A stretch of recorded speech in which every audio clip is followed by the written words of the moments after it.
tous, c'est SosoGraffiti. Alors on se retrouve ici pour mon tout premier tuto qui portera sur les bases du lettrage.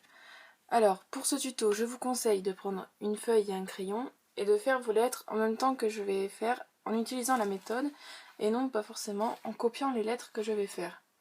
Car avant tout, c'est une méthode qui vous permettra d'inventer vos propres lettres afin de progresser. Même si copier peut vous aider, il faut essayer de faire par vous-même. Donc prenons un R. Un R, on peut le voir comme ça, ou encore comme ça, ou même comme ça. Donc le plus couramment, on utilise ce type de R. Si on veut vraiment faire dans notre style un R minuscule, je conseille plutôt ce R-là, parce que vu que celui-ci n'est composé que de deux bâtons, on ne peut pas en faire grand-chose. Donc justement, au niveau des bâtons, donc il faut apprendre à voir la lettre de manière assez décomposée. Donc un R, c'est comme ceci, comme ceci, comme ceci. Bah, enfin, ça dépend, on verra, on approfondira après.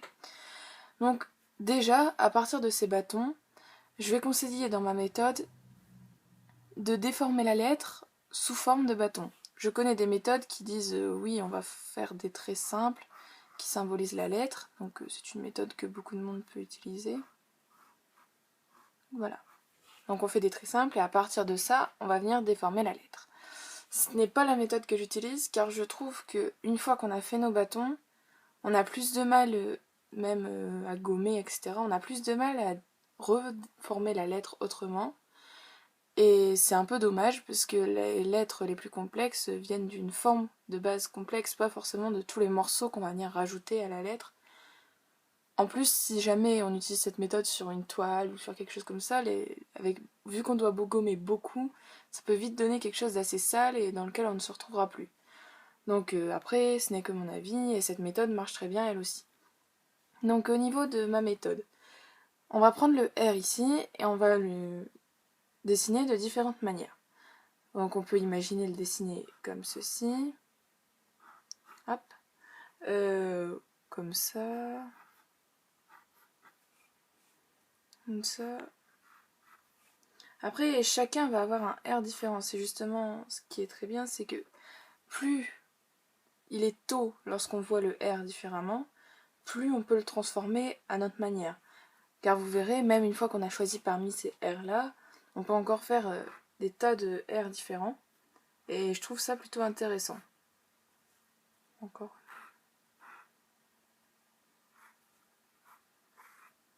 Voilà. Donc au niveau du R, je vais plutôt prendre celui-ci. Mais après, personne n'est obligé de préférer le même et on peut tous se retrouver à choisir un R différent, ce qui peut beaucoup aider pour différencier, faire différentes lettres, inventer des alphabets, etc. Alors, on va maintenant voir le R comme des bâtons. Donc on va décomposer la lettre afin de pouvoir mieux la transformer.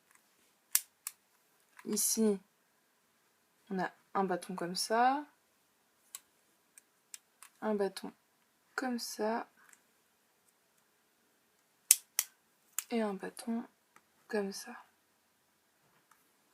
Où on a un bâton comme ça,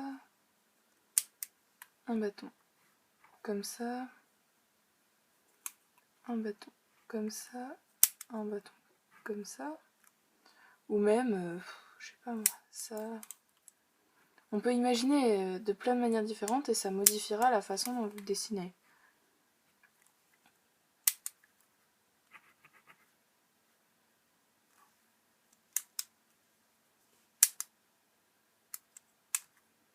Voilà.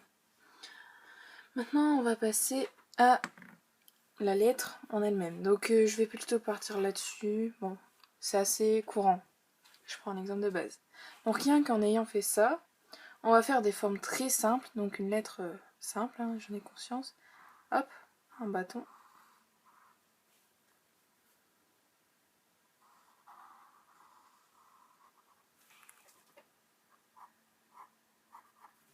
Voilà.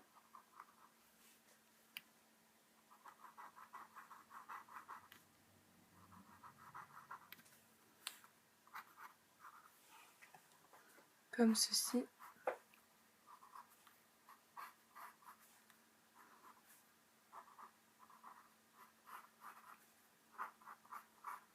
Et voilà, on a obtenu déjà une assez belle lettre, je trouve. Bon, on peut bien sûr l'améliorer, et il y a plein d'autres lettres de R à faire, mais je trouve que ce R est déjà plutôt réussi, alors que voilà, c'était pas très compliqué à faire une fois qu'on a vu les étapes précédentes. Après, il y a... Donc vous avez vu d'ailleurs, il y a une erreur que peuvent faire beaucoup de gens, c'est dire, bah, imaginons que vous savez pas comment inventer un R, et vous vous dites, bon, je vais recopier plein de R, puis à la fin, j'arriverai à en faire un joli. Donc vous allez faire le bâton que j'ai fait là, là. Après, vous allez dire, ouais, donc elle a fait une forme comme ça, tac, tac, tac. Bon, j'agrandis un peu, excusez-moi. Là, voilà. Là, ici, elle a fait le triangle du milieu. Là, elle a fait un trait. Puis après, elle a fait ça, comme ça. Là. Bon. On va encore accentuer pour que vous voyez bien ce que je veux dire. Voilà. Et on va se dire, bon, je sais pas pourquoi, mais il n'est pas très beau ce R. Et en fait, c'est parce qu'il faut bien que vous réfléchissiez à la façon dont vous faites vos lettres. Donc, on va faire le bâton. Exactement le même. C'est très simple comme lettre, mais on va faire ça. Exactement comme on l'a fait à droite. Voilà, on fait ça.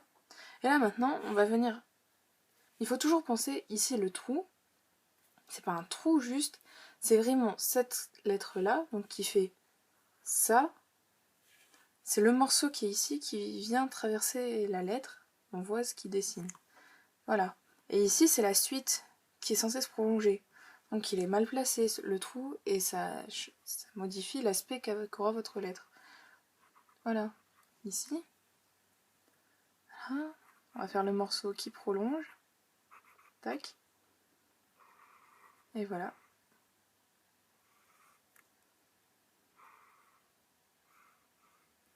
Notre R. Qui est déjà mieux que celui de gauche.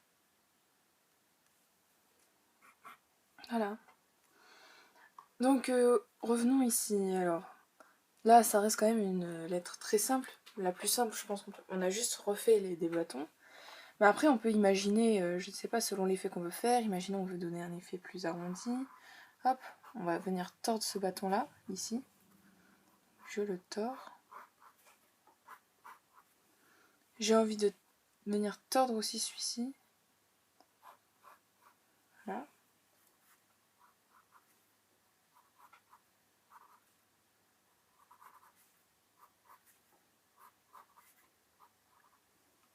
Ici. Tac.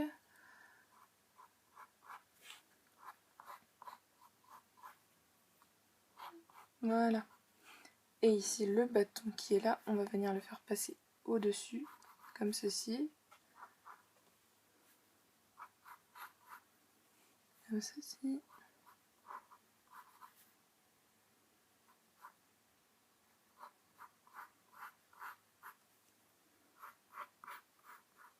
Voilà. On peut imaginer des tas de choses différentes. Là, vous voyez, le R est différent. Tout dépend du style aussi que vous voulez donner à votre lettre.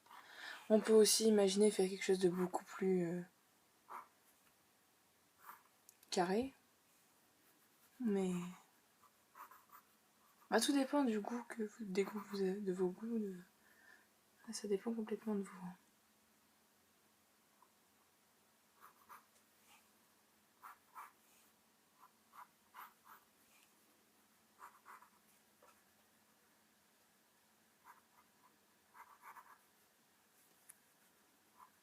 Voilà.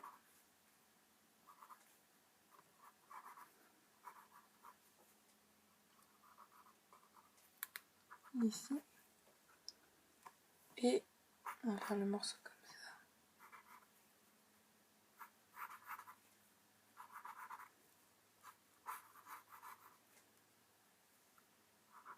Faites aussi attention en faisant vos lettres. Donc là, le R est vraiment un bon exemple.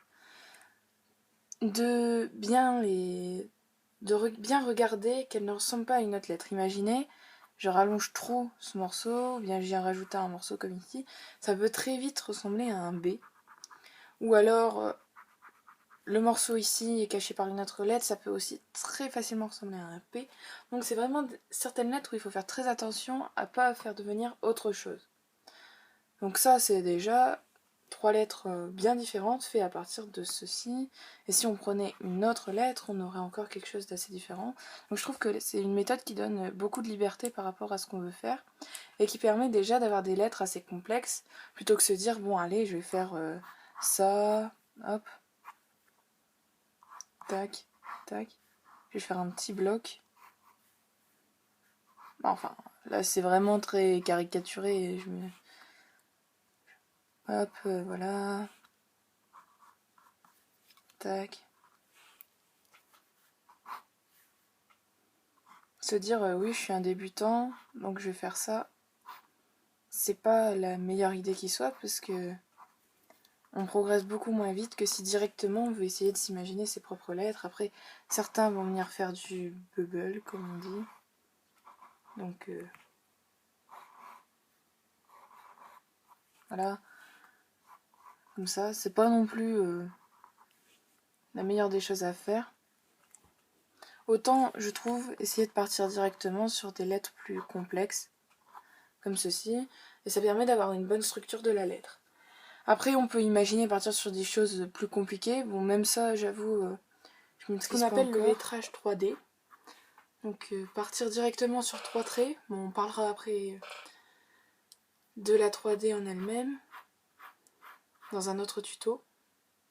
Donc, c'est partir de 3 traits, hop, comme ceci.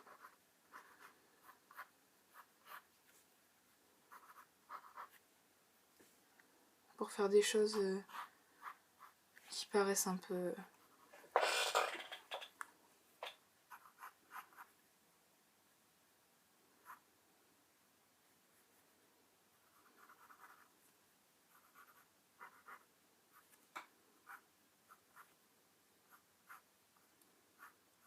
On peut imaginer vraiment un tas de choses.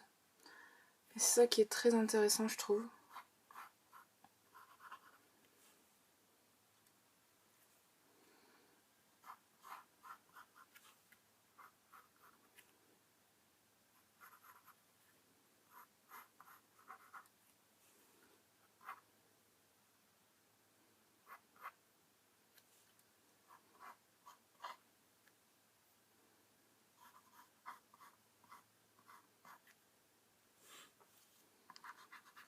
Bon, je vais pas vous embêter tout de suite avec ça. Je ferai certainement un tuto spécialement pour ce style-là, quand je le maîtriserai mieux, d'ailleurs.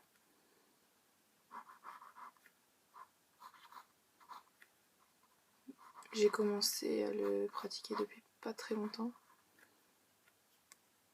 C'est assez compliqué de vous aider comme ça à le faire, pour l'instant.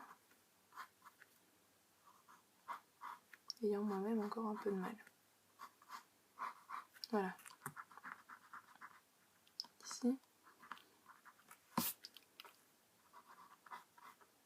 Tac. Voilà. Bon, vous voyez un peu l'idée. Je vais quand même le finir parce que là, je vous parle d'un R, mais ce n'est qu'un P.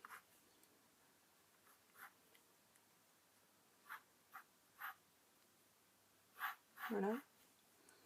Tac.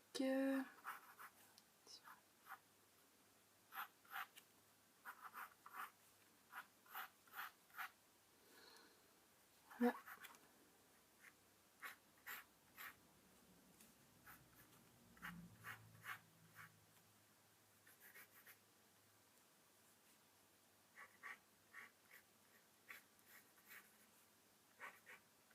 Comme ceci. Bon, voilà, j'ai pas super bien fait, je l'ai fait très rapidement. C'était pas non plus le centre de la vidéo. Donc, c'est ma méthode. Il existe d'autres méthodes, donc comme j'ai dit, partir directement des barres. Ça permet d'obtenir diverses lettres. Ça peut être utilisé aussi par les débutants, forcément c'est une méthode pour commencer, mais aussi par des gens qui en pratiquent depuis assez longtemps, car on part très vite sur l'idée de faire ces lettres d'un premier coup, comme ça, d'un coup de crayon directement en gros, mais ça permet de retravailler ces lettres et même inventer les alphabets. Ça permet vraiment de revenir sur la base de la lettre et voir comment on peut la former sans faire d'erreurs bêtes qu'on n'aurait pas fait en partant d'une méthode et en faisant bien attention à la construction de nos lettres. Donc voilà, j'espère que ce tuto vous aura aidé, j'espère qu'il vous aura plu. Si vous avez aimé, n'hésitez pas à liker, à laisser un commentaire et à vous abonner à ma chaîne. A bientôt pour un prochain tuto.